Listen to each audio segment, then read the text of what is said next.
আসসালামু আলাইকুম রহমতুল্লাহি ওয়া বারাকাতুহু। ভাই, আমরা গ্রাম অঞ্চলের মানুষ, এখানে উচ্চবিত্ত এবং মধ্যবিত্ত মানুষের সংখ্যা খুবই কম। হ্যাঁ, নিম্নবিত্ত মানুষের সংখ্যা অনেক বেশি। তো এখানে অনেক বেশি টাকা দিয়ে ফোন কেনার সামর্থ্য আমাদের নেই। ঠিক আছে, যে 20,000, 30,000 বা 50,000 টাকা দামের ফোন কেনার সামর্থ্য আমাদের নেই। সেক্ষেত্রে আমাদের বাজেট হচ্ছে 10 কিংবা 12 বা 15-এর মধ্যে সীমাবদ্ধ।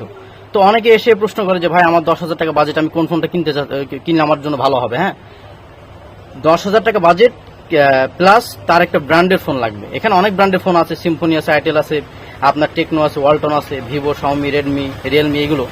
তো এর মধ্যে সবচেয়ে কোন ফোনটা ভালো হবে 10,000 টাকা বাজেট? যদি 10,000 টাকা বাজেট থাকে, হ্যাঁ, তাহলে আপনি রিয়েলমির নোট 50-এর এই ফোনটা নিতে পারেন। রিয়েলমি নোট 50 নতুন আঙিকে বাজারে এনেছে এই ফোনটা আমার কাছে মনে হচ্ছে যে খুব ভালো হবে 10,000 টাকা বাজেটের মধ্যে। তো আমরা যদি বক্স ওপেন করি, তো বক্স ওপেন করার সাথে সাথে একটা হলুদ বক্সের মধ্যে কিছু ইউজার ম্যানুয়াল আছে, একটা কভার আছে, হ্যাঁ, এবং এই যে এইগুলো আর কি। এরপরে আমাদের সেই কাঙ্ক্ষিত ডিভাইসটি, এই যে আমি আপনাদেরকে দেখাচ্ছি। এই যে ফোনটা বাংলাদেশে লঞ্চ হয়েছে দুটি ভ্যারিয়েন্টে, একটা হচ্ছে 464, যেটা দাম হচ্ছে 10,999 টাকা, এবং 4,128 যেটা, সেটা দাম হচ্ছে 11,999 টাকা, এবং 464 এবং 4,128 দুটি ভ্যারিয়েন্টে পাওয়া যাচ্ছে, এবং দুটি কালার, সেটা হচ্ছে স্কাই ব্লু এবং মিডনাইট ব্ল্যাক। তো 10,000 টাকা বাজেটের মধ্যে যারা নিতে চাচ্ছেন তারা এই ফোনটা নিতে পারেন। আশা করি ফোনটা ভালো হবে। তো ফোনটা সম্পর্কে যদি প্রাথমিকভাবে আমি বলতে যাই, তাহলে ফোনটার গেট আপটা আমার কাছে অনেক ভালো লেগেছে। প্লাস্টিক ফ্রেম এবং পিছনে প্লাস্টিক ডুয়াল ক্যামেরা আছে, যেটার প্রাইমারি ক্যামেরা হচ্ছে 13 মেগাপিক্সেল, এবং আরেকটা ক্যামেরা করা হয়েছে 5 মেগাপিক্সেল, এবং সামনে ব্যবহার করা হয়েছে 5 মেগাপিক্সেল ক্যামেরা।